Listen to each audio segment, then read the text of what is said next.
दाट जंगलातून असं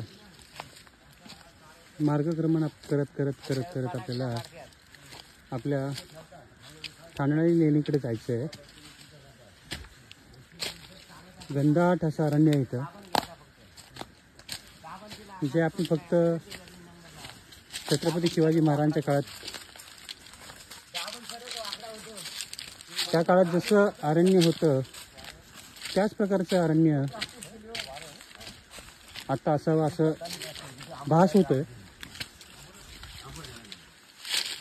खूप छान असं पाण्याचं मंजूळ आवाज आपल्याला ऐकू येतोय, खूप लांबून येतोय. आज 1 डिसेंबर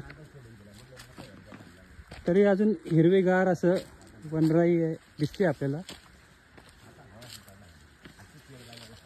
अशा ठिकाणी यायला आपल्याला सगळ्यांनाच आवडेल नक्कीच.